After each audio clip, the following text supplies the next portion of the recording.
Shalom, saudara-saudara yang dikasihi Tuhan Yesus Kristus, selamat pagi. Selamat berjumpa lagi pada renungan harian di pagi ini. Damai sejahtera Allah Bapa dan sukacita Roh Kudus memberkati kita semua. Semoga kita dalam keadaan sehat dan penuh sukacita yang daripada Tuhan kita Yesus Kristus. Dan atas berkat pertolongannya, kita dimampukan untuk melakukan tugas dan pekerjaan kita masing-masing di sepanjang hari ini. Amin. Nats renungan buat kita hari ini, Sabtu tanggal 23 November 2024. Diambil dari kitab Perjanjian Baru, kitab Kisah Para Rasul pasal 26 ayat 22 dikatakan demikian. Tetapi oleh pertolongan Allah, aku dapat hidup sampai sekarang dan memberi kesaksian kepada orang-orang kecil dan orang-orang besar. Dan apa yang ku beritakan itu tidak lain daripada yang sebelumnya telah diberitahukan oleh para nabi dan juga oleh Musa. Demikian firman Tuhan.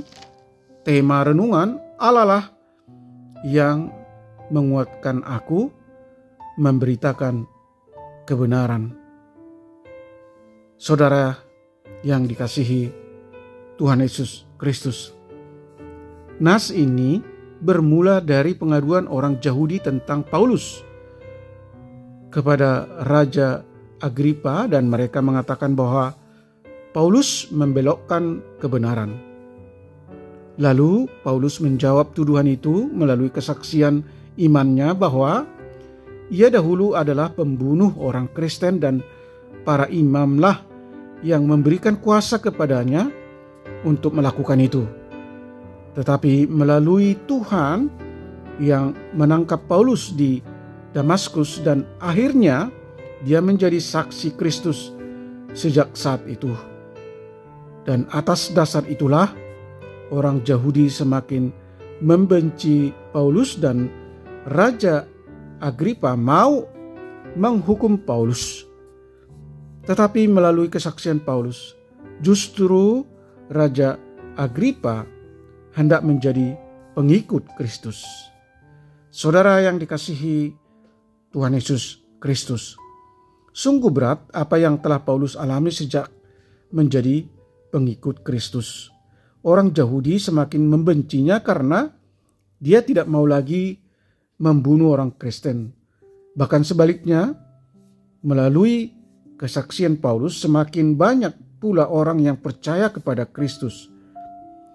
Paulus menuruti panggilan Allah dari seorang pembunuh menjadi penjala manusia untuk Kristus. Kebencian orang Yahudi semakin menjadi-jadi, tetapi justru Paulus semakin dikuatkan untuk memberitakan Kristus apapun yang terjadi. Bagaimana dengan kita sekarang? Seringkali orang yang berkata benar dibenci karena semakin banyak orang yang tidak lagi takut akan Allah, dan akhirnya dosa semakin merajalela. Demikian halnya kita yang percaya kepada Allah. Sekalipun banyak yang membenci kita, maka kita harus ingat bahwa jikalau kebenaran Allah yang kita nyatakan, maka Allah sendirilah yang menguatkan dan memampukan kita untuk mengatakan kebenaran kepada semua orang. Saudara yang terkasih di dalam Yesus Kristus, pergilah, nyatakan kebenaran, sebab Kristuslah yang kita nyatakan dan Dia akan menguatkan kita. Amin. Mari kita berdoa. Tuhan Allah Bapa di surga, Allah yang Maha Kasih, melalui nas hari ini kami diingatkan bahwa untuk menjadi pemberita kebenaran Injil akan banyak menghadapi tantangan, kesulitan, penderitaan, bahkan penolakan sebagaimana dialami Paulus. Sejak Paulus menjadi pengikut Kristus dan giat bersaksi kepada orang kecil dan kepada orang besar, maka Paulus semakin mendapatkan tantangan atau penolakan, bahkan dibenci oleh orang Yahudi.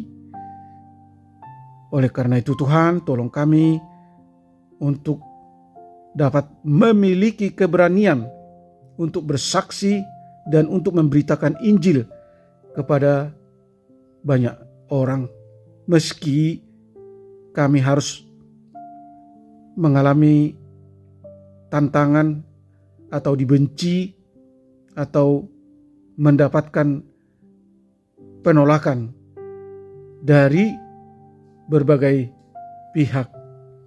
Tetapi biarlah kami menyadari bahwa orang percaya memang harus memikul salib dan yakin bahwa Tuhan akan melindungi dan menguatkan kami dalam menyaksikan dan menyatakan kebenaran Injil Kristus kepada banyak orang. Beri kami kesadaran bahwa pekabaran Injil dilakukan bukan hanya semata-mata untuk melaksanakan suatu program, tetapi harus lahir dari sukacita hidup sebagai pribadi yang sudah menerima keselamatan dan sebagai ucapan syukur atas anugerah keselamatan yang diberikan oleh Tuhan Yesus. Tolong kami, anak-anak Tuhan dan para pendengar renungan pagi ini, untuk aktif membagikan pengalaman transformasi Injil kepada orang lain. Dan Tuhan kiranya berkuasa dan berbelas kasih menyembuhkan mereka yang sakit, menopang mereka yang lemah, dan mereka yang berbeban berat. Tuhan menghibur mereka yang berduka dan bersedih. Terima kasih Tuhan. Segala puji dan hormat bagimu Allah yang kami sembah di dalam Yesus Kristus. Amin. Selamat beraktivitas, tetap sehat. Tuhan Yesus memberkati.